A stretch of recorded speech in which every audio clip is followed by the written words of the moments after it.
Hello, કેમ છો dear students? Painted application download નથી કરી તો હમણાં જ કરી લો, કારણ કે તમને દરેક વિષયના સ્વાધ્યાયનું સોલ્યુશન્સ બિલકુલ ફ્રી અહીંયા મળી જશે. અહીંયાથી તમે ધોરણ પણ ચેન્જ કરી શકશો, ધોરણ 8, 9, 10 અને સ્વાધ્યાય પોથી હોય, અસાઇનમેન્ટ હોય, જે તમારા માટે જરૂરી છે દરેક વસ્તુનું સ્વાધ્યાયનું સોલ્યુશન્સ પીડીએફ સાથે ત્યાં મળી જશે. તો પેન્ટેડ એપ્લિકેશન ડાઉનલોડ કરીને ફ્રીમાં લાભ ઉઠાવો. નમસ્કાર વિદ્યાર્થી મિત્રો, તો આજના વિડીયોમાં આપનું સ્વાગત છે. તો આજના વિડીયોમાં આપણે જોશું સ્વાધ્યાયના પ્રશ્નોત્તર, તેમાં ચેપ્ટર 1 જોતા ભારતનો વારસો. પ્રશ્નની નીચે આપેલા વિકલ્પોમાંથી સાચો વિકલ્પ પસંદ કરીને ઉત્તર લખો. તેમાં પહેલો સવાલ, લોકમાતા શબ્દ કોના માટે ઉપયોગમાં લેવાય છે? તેનો જવાબ છે સી, નદીઓ. બીજું, નીચેના પૈકી કઈ જોડ સાચી છે? તેનો જવાબ છે સી, ઉત્તરાર્ધ નૃત્ય મહોત્સવ મોઢેરા. ત્યારબાદ ત્રીજો સવાલ જોતા, દ્રવિડ કુળની ભાષાઓમાં નીચેનામાંથી કઈ ભાષાનો સમાવેશ ન કરી શકાય? તેનો જવાબ છે એ, હિન્દી. ત્યારબાદ નીચેના પ્રશ્નોના ટૂંકમાં ઉત્તર આપો. તેમાં પહેલો પ્રશ્ન, આર્ય પ્રજા અન્ય કયા નામે ઓળખાય છે? તેનો જવાબ છે આર્ય પ્રજા અન્ય નોર્ડિક નામે ઓળખાય છે. બીજું, નેગ્રીટો એટલે હબસી પ્રજા વિશે ટૂંકી માહિતી આપો. તેનો જવાબ છે નેગ્રીટો અથવા નિગ્રો જાતિ એટલે હબસી પ્રજા ભારતના સૌથી પ્રાચીન નિવાસીઓ છે. વર્ણને શ્યામ, 4-5 ફૂટ ઊંચા અને માથે વાકડિયા વાળ ધરાવતા હતા. કેટલાક ઇતિહાસકારોના મંતવ્ય મુજબ હબસી પ્રજા આફ્રિકામાંથી બલુચિસ્તાનના માર્ગે થઈ ભારતમાં આવેલા. તેમાં ત્રીજો સવાલ જોતા, ભારતની રાષ્ટ્રમુદ્રામાં કયા કયા પ્રાણીઓ દર્શાવેલા છે? તેનો જવાબ છે ભારતની રાષ્ટ્રમુદ્રામાં 4 સિંહ, ઘોડો, હાથી તથા બળદ પ્રાણીઓ દર્શાવેલા છે. નીચેના પ્રશ્નના મુદ્દાસર ઉત્તર આપો. તેમાં પહેલો સવાલ, ભારતીય વારસાના જતન અને સંરક્ષણ અંગે આપણી બંધારણીય ફરજો જણાવો. તેનો જવાબ છે ભારતને ગૌરવ અપાવનાર ભારતના વારસાની દરેક બાબતોએ ભારતને રળિયામણું, નયનરમ્ય અને આકર્ષક બનાવ્યું છે. તેના જતન અને સંરક્ષણ માટે ભારતના પ્રત્યેક નાગરિકની પવિત્ર અને પ્રાથમિક ફરજ બને છે.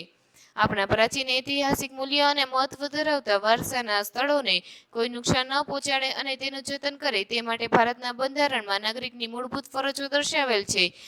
આપણા ભારતીય બંધારણના અનુચ્છેદ 51 6 જ અને ટ મુજબ અર્થાત 6, 7 અને 9 દર્શાવ્યા મુજબ ફરજો આપણી સામાન્ય સંસ્કૃતિના સમૃદ્ધ વારસાનું મૂલ્ય સમજી તેની જાળવણી કરવાની ફરજ, જાહેર મિલકતોનું રક્ષણ કરવાની અને હિંસાનો ત્યાગ કરવાની ફરજ. ત્યારબાદ જંગલો, તળાવો, નદીઓ અને વન્ય પશુ પક્ષીઓ સહિત કુદરતી પર્યાવરણનું જતન કરવાની અને તેમાં સુધારા કરવાની તથા સર્વજીવો પ્રત્યે અનુકંપા રાખવાની ફરજ. આમ પ્રકૃતિને જે નયનરમ્ય ભૂમિ દ્રશ્યો ભારતની ભૂમિ પર સર્જેલા છે તેની સુંદરતા, પવિત્રતા અને શુદ્ધતાને આપણે સૌ સાથે મળીને એક નૈતિક ફરજ સમજીને જાળવવા જોઈએ. ત્યારબાદ બીજો સવાલ, પ્રાકૃતિક વારસાનો અર્થ સમજાવી ભારતના પ્રાકૃતિક વારસામાં સમાવેશ થતી બાબતો જણાવો. પ્રકૃતિ, પર્યાવરણ અને માનવ જીવનની વચ્ચેના નિકટતમ સંબંધોનું પરિણામ એટલે પ્રાકૃતિક વારસો. પ્રકૃતિ એ આપણે મૂળભૂત જીવન જરૂરિયાત માટે આશીર્વાદરૂપ છે. તેથી કહી શકાય છે કે પ્રાકૃતિક વારસો એ કુદરતની અણમોલ ભેટ છે. બૌદ્ધ ધર્મની જાતક કથાઓ અને પંચતંત્રની વાર્તાઓ પણ પ્રકૃતિ સાથેના આપણા શ્રદ્ધાપૂર્વકના વ્યવહારના દ્રષ્ટાંતોનું સૂચન કરે છે. ઊંચા પર્વતો, નદીઓ અને ઝરણા, સાગરો, ખીણો અને રણના પ્રદેશો, વિશાળ ફળદ્રુપ મેદાનો, વનસ્પતિ અને જીવજંતુઓ તેમજ વૈવિધ્યપૂર્ણ ભૂમિ દ્રશ્યો, વૃક્ષો, ઋતુઓ, પ્રાણીઓ, પશુ પંખીઓ તથા વિવિધ પ્રકારના ખડકો અને ખનિજો વગેરેની વિવિધતા ભારતના આમ પ્રાકૃતિક વારસામાં અને પ્રાકૃતિક વિશેષતાઓમાં જોવા મળે છે. નિષોપચાર, આયુર્વેદિક, યુનાની એટલે પ્રાકૃતિક ચિકિત્સાઓ જેવી ચિકિત્સા પદ્ધતિ પૂર્ણપણે પ્રકૃતિ પર નિર્ભર છે. ત્યારબાદ ઋતુઓ અને પ્રકૃતિઓ સાથેનો સંબંધ આપણા લોકસંગીત અને શાસ્ત્રીય સંગીતમાં જોવા મળે છે. જ્યારે આપણા ગીતો, કવિતાઓ, તહેવારો, ચિત્રોમાં પ્રકૃતિ અને ઋતુચક્રમાં પણ વિષયવસ્તુનું નિરૂપણ જોવા મળે છે. ભૂમિ આકારો દ્વારા અનેકવિધ ભૂમિ દ્રશ્યોનું સર્જન થાય છે. દાખલા તરીકે હિમાલય પર્વત એ ભૂમિ આકાર છે. ભારતમાં હિમાલયના રક્ષણ હેઠળ ભવ્ય ભારતીય સંસ્કૃતિઓ વિકાસ પામેલા છે. પ્રાચીન કાળથી ભારતની પ્રજા પર્યાવરણ પ્રેમી રહી છે તેની સાક્ષી તેનો વૃક્ષ પ્રેમ, પુષ્પ પ્રેમ અને છોડવાઓ પ્રત્યેનો આદરભાવ સૂચવે છે. કુવારપાઠું, હરડે અને લીમડો જેવી વનૌષધિક તથા મોગરો, ગુલાબ અને ડમરો જેવા સુવાસિત પુષ્પોએ માનવ જીવનને ખૂબ સુંદર, સુવાસિત, નિરામય અને સમૃદ્ધ બનાવ્યું છે. આમ વનસ્પતિઓ ભારતના સામાજિક અને ધાર્મિક જીવન પર અસરકારક પ્રભાવ રહ્યો છે. આપણી સંસ્કૃતિમાં પ્રાચીન કાળથી નદી કિનારે ઉષા સંધ્યાના વિવિધ ભૂમિદ્રશ્યો દ્વારા ભરપૂર સૌંદર્ય, કલાસૂઝ અને કૌશલ્યનો વિકાસ પણ પ્રાકૃતિક વારસામાંથી મળે છે. તેથી આપણે નદીને લોકમાતાનું બહુમાન આપેલ છે. વાઘ, સિંહ, હાથી, હરણ, સાબર, રીંછ, સસલા, નોળિયા, ઘોવ જેવા અનેક જીવો પ્રાચીન સમયથી જોવા મળે છે. તેથી કહી શકાય છે કે ભારત પ્રાચીન સમયથી પ્રકૃતિ પ્રેમી હોવાને સાથે પ્રાણી પ્રેમી સંસ્કૃતિ ધરાવે છે.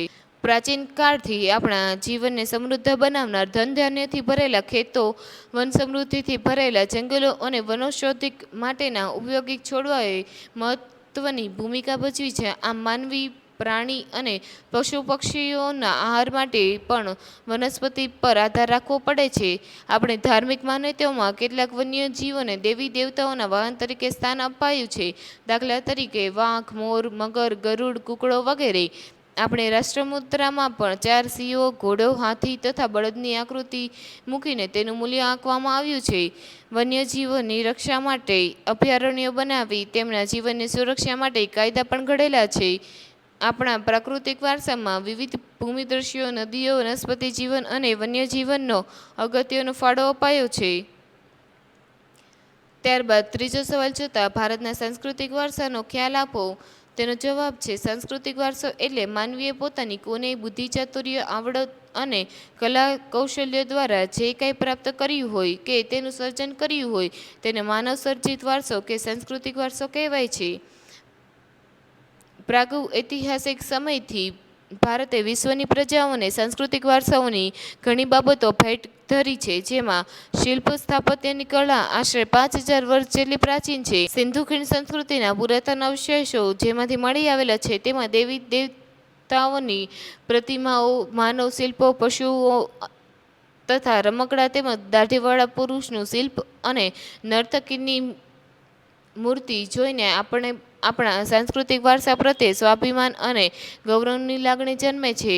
મૌર્ય યુગની ઊંધા કમળની આકૃતિ પર સિંહ અને વૃષભનું શિલ્પ, બુદ્ધની પ્રજ્ઞા પરિમિતતાનું શિલ્પ, સારનાથની ધર્મચક્રની પરિવર્તનવાળી મહાત્મા ગૌતમની પ્રતિમા જોવા મળે છે. મૌર્ય યુગ પછીના કાલખંડની જૈન તીર્થંકરોની પ્રતિમાઓ, રાષ્ટ્રકૂટ રાજાઓના સમયની ઇલોરાની ગુફાઓ નિહાળતા આપણને આપણા સાંસ્કૃતિક વારસા પ્રત્યે આદર અને ગર્વ અનુભવાય છે. આપણા સાંસ્કૃતિક વારસામાં મંદિરો, શિલાલેખો, સ્તૂપો, વિહારો, ચૈત્યો, કિલ્લાઓ, રાજમહેલો, દરવાજા, મકબરા, મસ્જિદો, ઇમારતો, ઉત્ખનન કરેલા સ્થળો તેમજ ઐતિહાસિક સ્મારકોનો સમાવેશ કરી શકાય છે. આપણા સ્વાતંત્ર્ય સંગ્રામના ઐતિહાસિક સ્થળો જેવા કે સાબરમતી આશ્રમ, દાંડી, શાંતિનિકેતન, વર્ધા, દિલ્હી વગેરેને પણ સાંસ્કૃતિક વારસા તરીકે ઓળખી શકાય છે. આ ઉપરાંત ભાષા, લિપિ, અંકો, શૂન્યની શોધ, ગણિત, પંચાંગ, ખગોળ, સાહિત્ય, ધર્મ, ગણતંત્ર, ન્યાયતંત્ર, વિધિ વિધાન અને પર્યાવરણ સુરક્ષા ઇત્યાદિ ઘણી મહત્વની શોધો ભારતમાં થઈ. હેલો, કેમ છો dear students? Painted application download નથી કરી તો હમણાં જ કરી લો, કારણ કે તમને દરેક વિષયના સ્વાધ્યાયનું સોલ્યુશન્સ બિલકુલ ફ્રી અહીંયા મળી જશે. અહીંયાથી તમે ધોરણ પણ ચેન્જ કરી શકશો, ધોરણ 8, 9, 10 અને સ્વાધ્યાય પોથી હોય, અસાઇનમેન્ટ હોય, જે તમારા માટે જરૂરી છે દરેક વસ્તુનું સ્વાધ્યાયનું સોલ્યુશન્સ PDF સાથે ત્યાં મળી જશે. તો પેન્ટેડ એપ્લિકેશન ડાઉનલોડ કરીને ફ્રીમાં લાભ ઉઠાવો.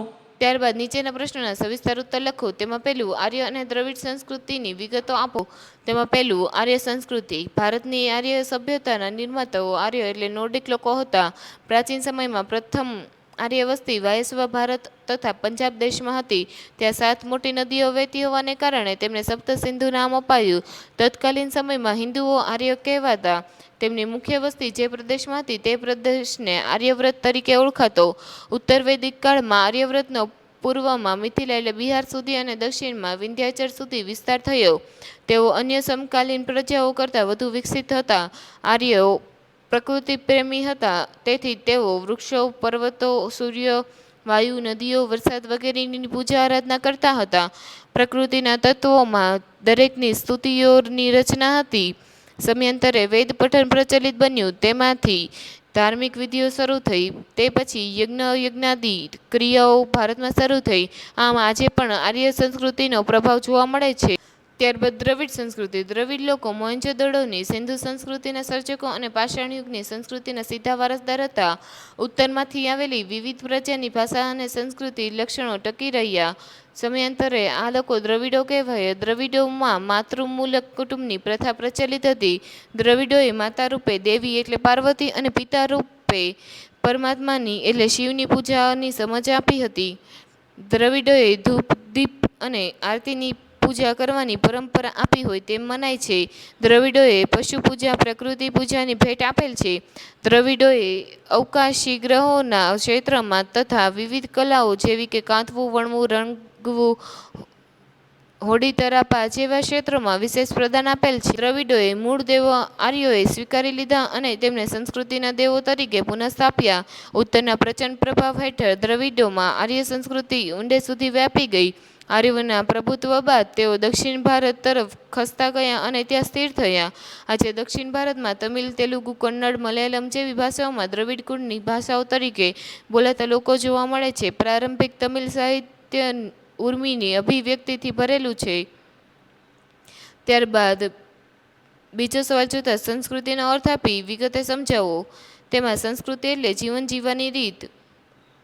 દેશ કે સમાજમાં કાળરૂપે બદલાતા સંજોગો અનુસાર જનજીવનમાં આવતા પરિવર્તનો, સુધારાઓ, સામાજિક નીતિ રીતિ ઇત્યાદિ વડે ભિન્ન ભિન્ન સમાજોની સંસ્કૃતિ બને છે. સંસ્કૃતિ એટલે માનવ વમનનું ખેડાણ અને તેમાં માનવ સમાજની ટેવો, મૂલ્યો, આચાર વિચાર, ધાર્મિક પરંપરાઓ, રહેણીકરણી અને જીવનને ઉચ્ચતમ ધ્યેય સુધી લઈ જતા આદર્શોનો સરવાળો એમ પણ કહી શકાય. વિશ્વની પ્રાચીન સંસ્કૃતિઓ પણ નદી કિનારે વિકસેલી જોવા મળે છે. દાખલા તરીકે મિસર સંસ્કૃતિઓ, ચીનની સંસ્કૃતિઓ, ઈરાકની મિસોપોટેમિયા સંસ્કૃતિઓ. ટૂંકમાં નદી એ સંસ્કૃતિઓના બાગબાન પણ કહેવાય છે. ત્યારબાદ ત્રીજો સવાલ જોતા ગુજરાતનો સાંસ્કૃતિક વારસો સવિસ્તાર સમજાવો. તેમાં પહેલું લોથલ, રંગપુર, રોજડી અને ધોળાવીરા વગેરે સાંસ્કૃતિક, પૌરાણિક અને પુરાતત્વીય મહત્વ ધરાવતા સ્થળોમાં મુખ્ય છે.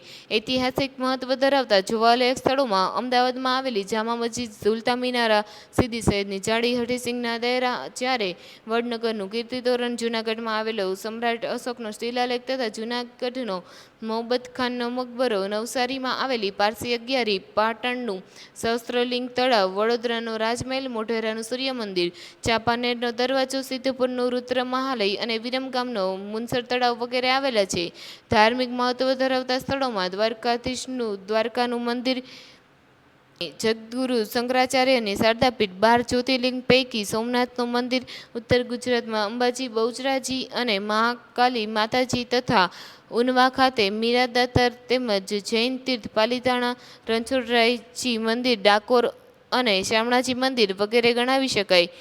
જૈન બૌદ્ધ પ્રવાસન સ્થળોમાં ગુજરાતમાં વડનગર, તારંગા, ખાંભાલીડા, જૂનાગઢ, શામળાજી, કોટેશ્વર, તળાજા, ઝઘડિયા વગેરે સ્થળોએ બૌદ્ધ અને જૈન ગુફાઓ જોવા મળે છે. ગુજરાતના જાણીતા ધાર્મિક, સામાજિક અને પ્રવાસલક્ષી સ્થળો પોળો, વિજયનગર, પતંગોત્સવ અને કાંકરિયા કાર્નિવલ, અમદાવાદ તાનારીરી મહોત્સવ, વડનગર ઉત્તરાર્ધ નૃત્ય મહોત્સવ, મોઢેરા વગેરે ગણાવી શકાય. ગુજરાતની ભાતીગળ સંસ્કૃતિમાં વિવિધ સ્થળોએ પરંપરાગત રીતે તથા ધાર્મિક, સામાજિક મહત્વ ધરાવતા મેળાઓ યોજાય છે. તેમાં મુખ્યત્વે તરણેતરનો મેળો, સુરેન્દ્રનગર ધોળકા પાસેનો 7 નદીઓના સંગમ વોઠાનો મેળો, મહાશિવરાત્રિ પર્વ નિમિત્તે જૂનાગઢનો ભવનાથનો મેળો અને ડાકોરમાં ભરાતો માણેક કઠારી પૂનમનો મેળો પણ જાણીતા છે. આ ઉપરાંત ગુજરાતની આદિવાસી પ્રજાના મેળાઓમાં ઉત્તર ગુજરાતમાં શામળાજીમાં યોજાતો કાળિયા ઠાકોરનો મેળો, મધ્ય ગુજરાતમાં છોટા ઉદેપુરમાં કવાંક વિસ્તારમાં યોજાતો ભાંગુરિયાનો મેળો અને દાહોદનો ગોળ ગધેડાનો મેળો વગેરે જાણીતા છે. આમ ગુજરાતના મેળાઓ એ ભાતીગળ સંસ્કૃતિ માટે જાણીતા છે. Thank you. આ વિડીયોને લાઈક કરો તથા તમારા મિત્રો જોડે શેર કરો. હેલો, કેમ છો dear students? Painted application download નથી કરી તો હમણાં જ કરી લો, કારણ કે તમને દરેક વિષયના સ્વાધ્યાયનું સોલ્યુશન્સ બિલકુલ ફ્રી અહીંયા મળી જશે. અહીંયાથી તમે ધોરણ પણ ચેન્જ કરી શકશો, ધોરણ 8, 9, 10 અને સ્વાધ્યાય પોથી હોય, અસાઇનમેન્ટ હોય, જે તમારા માટે જરૂરી છે દરેક વસ્તુનું સ્વાધ્યાયનું સોલ્યુશન્સ PDF સાથે ત્યાં મળી જશે. તો પેન્ટેડ એપ્લિકેશન ડાઉનલોડ કરીને ફ્રીમાં લાભ ઉઠાવો.